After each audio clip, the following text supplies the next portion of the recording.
Alright, this is Big Boss. It's Fox Sound Woods Ball, coming to you from Fort Lauderdale, and from my blog page over at outerheavenpaintball.blogspot.com. I'm also repping the guys from Acid Tactical, so check them out over at acidtactical.com.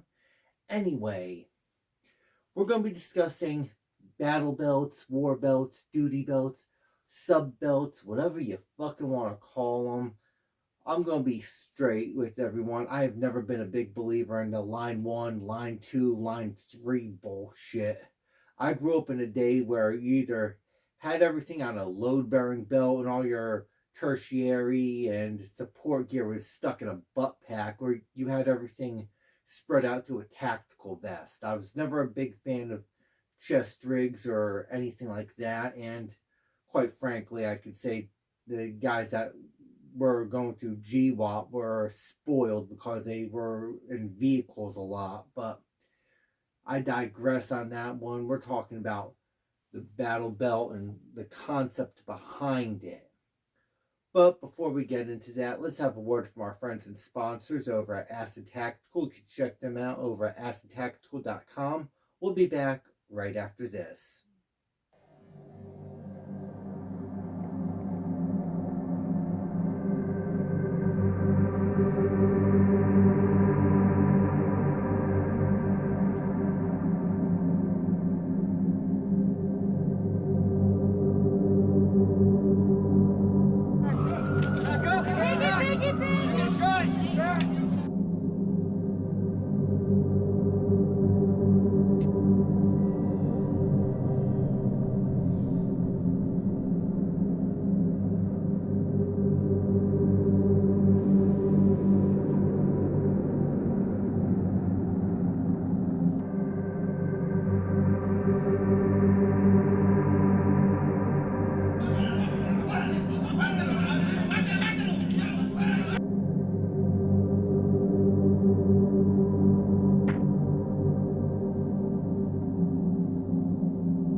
Okay, now we're back, and as I said, I've never really been a big believer in that line 1, line 2, line 3 bullshit when it comes down to your gear rigs. I was always a guy for everything on your belt or everything spread throughout a tactical vest.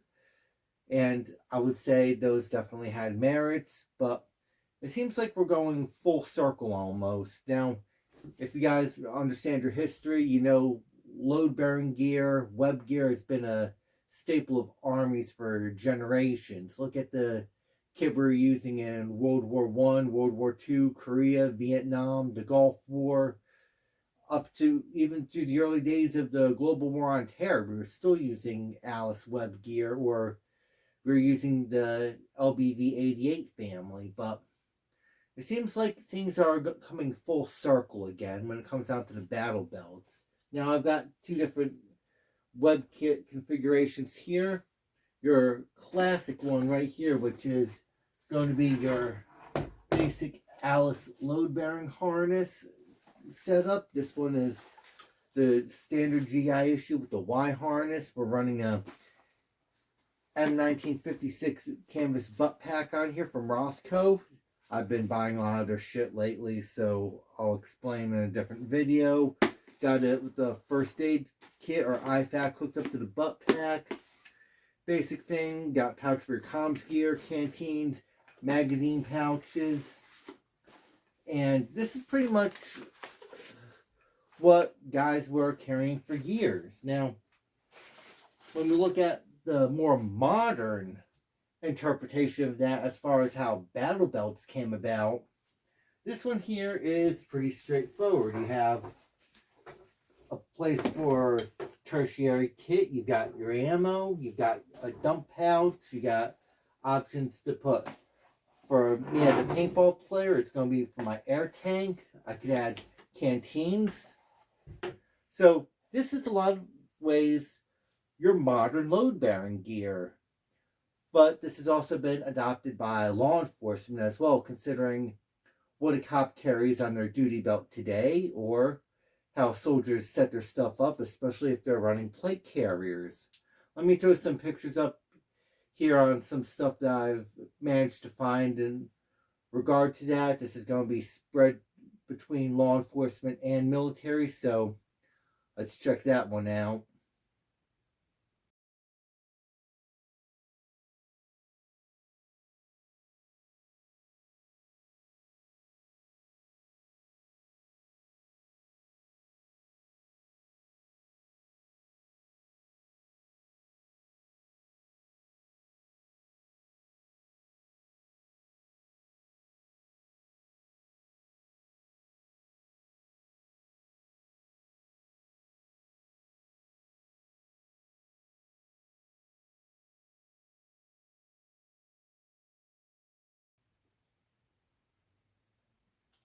Okay, you guys see what I'm getting at. You see what I'm explaining. So when it comes down to this kind of stuff, I'm going to be going through a good setup on this one. So let me pull this thing together and I'll explain everything bit by bit. So give me 1 second.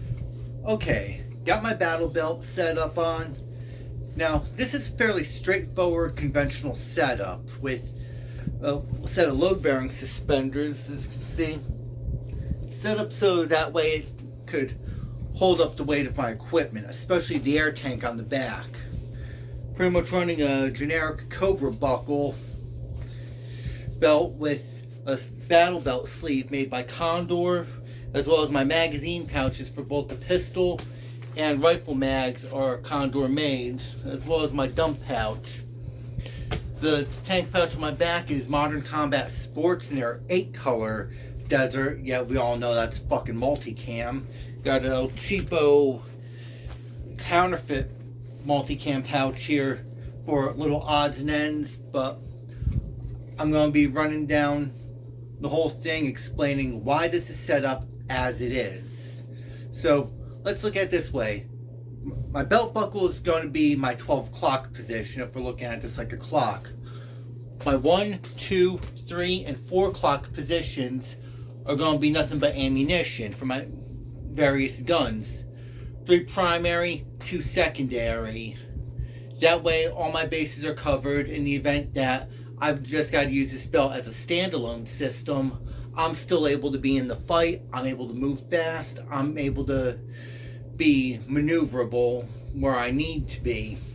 My 5 o'clock position, I've got a Condor dump pouch here to dump my extra magazines. Now, a lot of guys in military would probably just ditch magazines if they needed to, or stuff them down their shirts. But here's the thing, for paintball players, even airsoft players, our magazines are an investment. We want to baby them as much as humanly possible. So we're going to go to some lengths to ensure that they're protected and stay on us no matter what. My 6 o'clock position is going to be held up by the air tank. And because this is just a sleeve anyway, I like using the Condor style battle belt sleeve because it could work with any belt, and it also had enough molly in the back to accommodate the MCS vertical air tank pouch, though I would have preferred the horizontal. They didn't have them, but who cares at this point. So because if I didn't have these load bearing suspenders, this thing would be sagging down very greatly. So if you're going to be running a tank on your back, always run with the load bearing suspenders. You can get these just about anywhere. I got mine on Amazon, as I did most of this other shit. Now, let's start off with the pistol. Now, I'm running a Tippmann Tip-X pistol, so this thing has been my go-to pistol for the longest time. I was never a fan of the Tiberius or today's First Strike, so I definitely loved the Tippmann design. I was a big Tippmann guy then and now. The gun is very robust, so it's got a plethora of aftermarkets on top of it. But because of its size and the fact that the air cartridge is located inside the pistol itself rather than the magazines, this makes it very ideal for players who need to do more rapid reloading and be able to have a magazine to drop free that quickly is definitely a good thing. But as far as the holster goes, I'm not running it in vehicles. I'm not doing anything involving a helicopter, so I could actually get away with having it on a drop leg. I actually, quite honestly, prefer a drop leg setup because it keeps my pistol nice and out of the way, and depending upon how your belt setup is, I personally want to keep it riding as high as possible. So yes, I will have to do some changes on this, but I'm not doing that right now. But long story short, depending upon the model of pistol you have will also dictate what options you could or could not work with, as far as having a holster either on a drop leg like this or mounted to the belt as a hip draw. Now, if you're running their smaller Tiberius pistols, i.e. your modern day First Strike pistols, or T8s or T9s, you could get away with having it on a hip mount or on a just like offset drop style like they're doing today with the Kydex holsters. But for me, with the Tip-X, because of its size being like that of a Mark 23 SOCOM pistol or a Desert Eagle for all practicality purposes, this is why having a drop leg is the most excellent concept to run it with this. That way you have everything you need. Everything is right there. No bullshit. Easy to get to. And there's enough distance for a good draw stroke and positive re-indexing when you need to. Now, magazines, on the other hand, are also going to be one of those things. Now, if you ever watched the Tactical Rifleman YouTube channel, the guy behind that one, Carl Erickson, a retired Army Sergeant Major and a Special Forces veteran, he had a setup where he called it the Happy Mag. Basically, as I'm demonstrating, the way the Happy Mag is you got one pouch open and exposed, so that way it's a speed reload, and it just relies on friction to keep the magazine in place. That's good and all, but if you take a spill off anything, getting off a ramp or doing something crazy, all your shit's gonna fly all over the place. So there's only one mag exposed for your rifle and your pistol. That way you're not having a gear sale all over the place. Idea being is that if you need to drop the magazine, let it drop free, you can easily grab this one, get it in, get it back into the fight. That's pretty much the whole thing behind the Happy Mag idea. However, as I said, your magazines are an investment. We want to protect these as much as humanly possible. And speaking of magazines, this is where I could jump in to talk about magazine orientation. I believe Grantham did something like this. I'm going to link those guys in the description of this video, so there is that. I'll always try to draw traffic over to channels that I know, that I like, and vice versa. So now, with the way my magazines were set up, as you can see here, let's pretend for a minute that this is live ammo, live magazine for actual bullets. Now, considering how the gun is set up, I would have it so that way the bullet tips are going to be oriented toward my junk pretty much because of it, how it's set up on my belt. So with that being said, if I ever had to drop the magazine, I can easily go for it with my support hand. When I draw it out like this, I'm holding on to the base of the magazine, and my index finger is along the front spine of the magazine, so that way it's a hands meets hands type setup.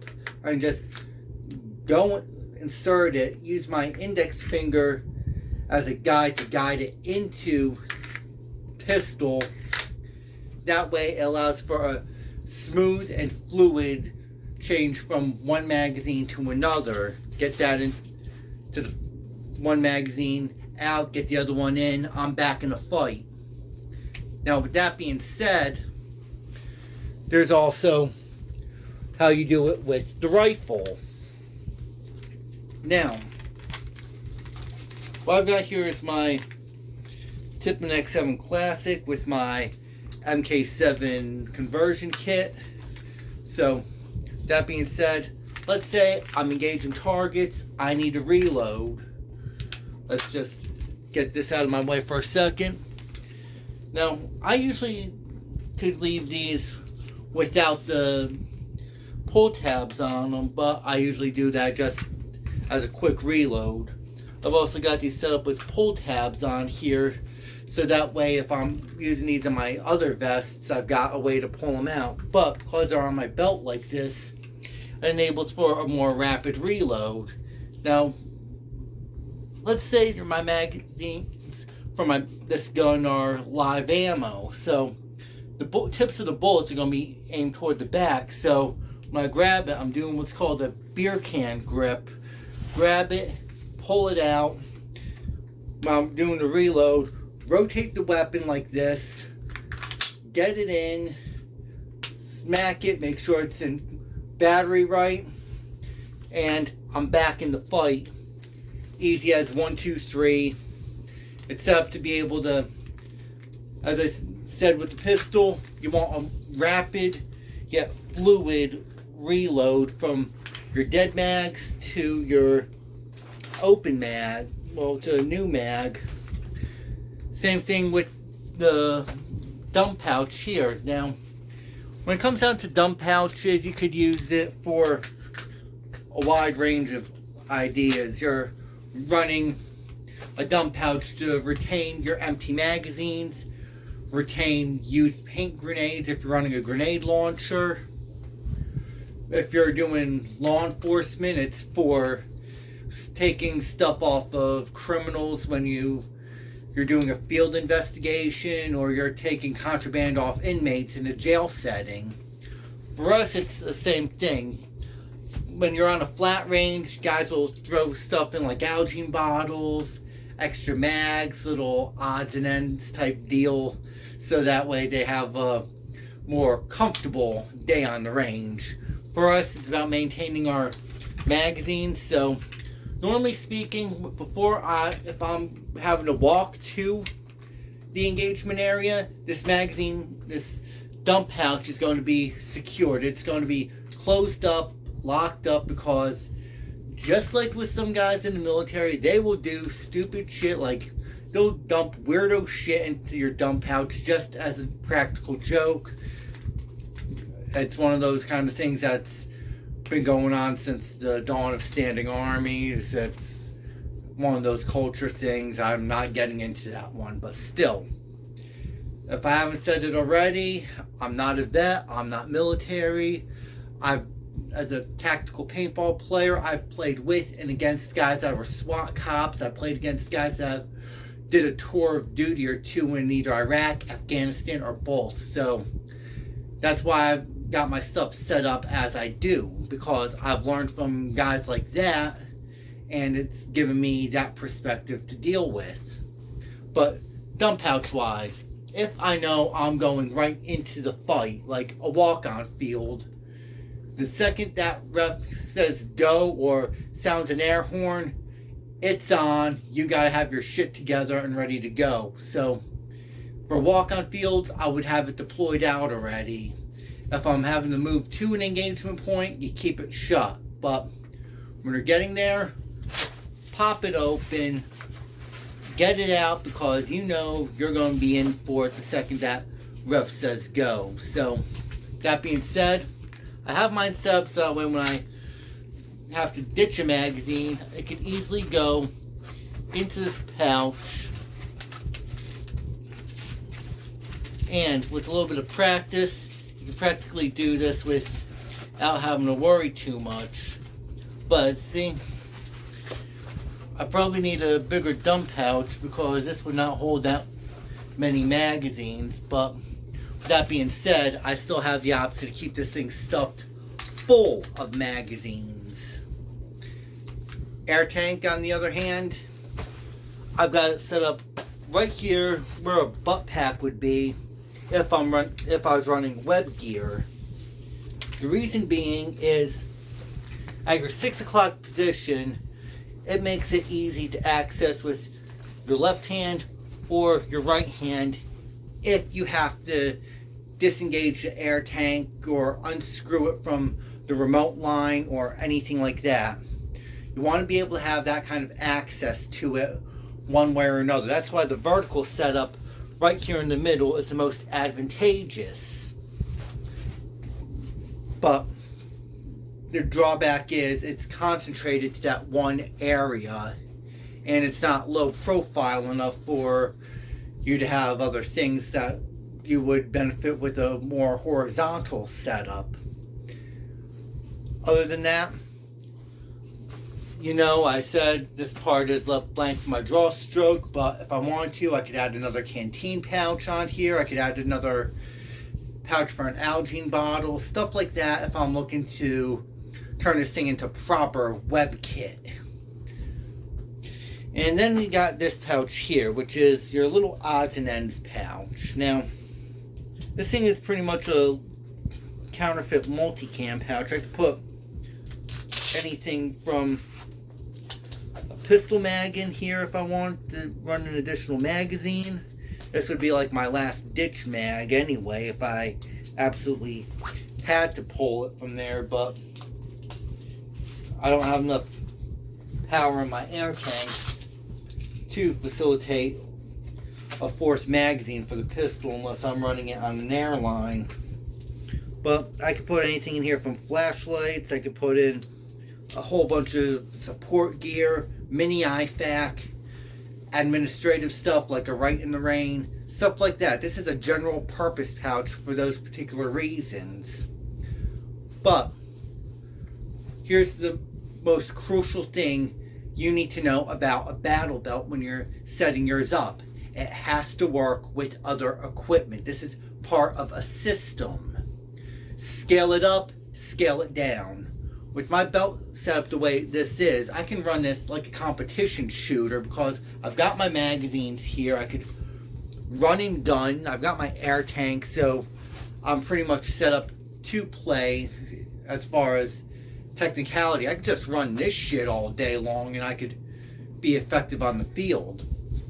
But if I'm running heavier loads or I need to set up for a particular thing, you want to make sure your gear could work with other equipment systems as it's supposed to integrate into it, such as this TAPS chest rig. Now, I like the TAPS because it is a cool modular chest rig. You can clip it into body armor like you could some of the other ones that came before it, but this one I just like because of everything about it. But as you can see, clipped in, this is not going to interfere with any of my equipment that is on my belt. It's not going to interfere with my pistol. All my equipment and support gear are set up where they need to be. I could keep it like this, run and gun like this, and I'll be set. The same goes with body armor. Come on, let's have a show of hands. How many of us are actually running plate carriers when we go on the field. And if you have your hand up watching this, then I don't know what to say, but still. Plate carriers. Players are getting more into this thanks to our airsoft counterparts, or we're setting this up as looking like our favorite special forces unit, favorite combat team, historical recreationism, and shit like that. This stuff's finding its way into paintball as its own form of cosplay. But, long story short, as you can see, I could actually get this thing on, lock it in, and I'm good to go. Now, as you can see, nothing on this plate carrier is actually interfering with my magazines. I could still have my front, my back plate. I could have additional side sappies if I wanted to, or additional gears spread loaded to here, like additional magazines. I could have an IFAK kit set up somewhere on here or on the belt. And this would be set up as a good solid combat rig. But as I said, line 1, line 2, so you can scale it up or scale it down. God forbid guys have to ditch your stuff. This is why the water survival stuff was implemented in the Marine Corps, especially after battles like Tarawa and Saipan and even Normandy, when guys were weighted down with so much kit that a lot of guys drowned when they were getting off the fucking boat. So they pretty much made it standard to start ditching shit so that way you can get to the surface, because you can always get weapons and gear off the field, off your dead and wounded if you needed to. So, event of an emergency, you could still ditch the armor and any kit attached to it. You still got your battle belt, you still got your ammo, you still got your pistol, you probably still have your rifle on you, hopefully, or you could pick one up in a real world situation, and you're still able to fight. That's pretty much the good thing about the battle belt. It is not so much as a primary weapon gear system, I should say, but it's a subsystem. It's designed there to be your backup if you need it to be. It's set up to be your support gear, or if you're running lean, like you're doing competition or law enforcement, is your primary. That is the reason why battle belts are becoming a big thing, especially when plate carriers being the way they are today. And with that, that concludes our look on battle belts, gear belts, duty belts, or whatever the fuck else you want to call them. If you guys like what you see, hit that like button, share this around. If you guys want to read the written version of this, check out the article over at outerheavenpaintball.blogspot.com. I will put a link in the description to this video. And if you guys want some of the cool pouches and kit I'm running on this, I will leave links to Condor as well as Modern Combat Sports. You could check them out.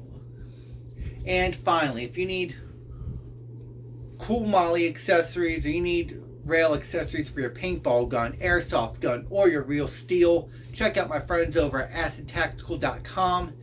And remember, when the shit hits the fan and you've got to trust your gear with your life, ask yourself this one question: can your gear survive the acid test? Anyway, before I forget, Outer Heaven Paintball and Acid Tactical also have a Teespring shop, so links will be in the description to this video. And with that, this is Big Boss, and I'm out of here.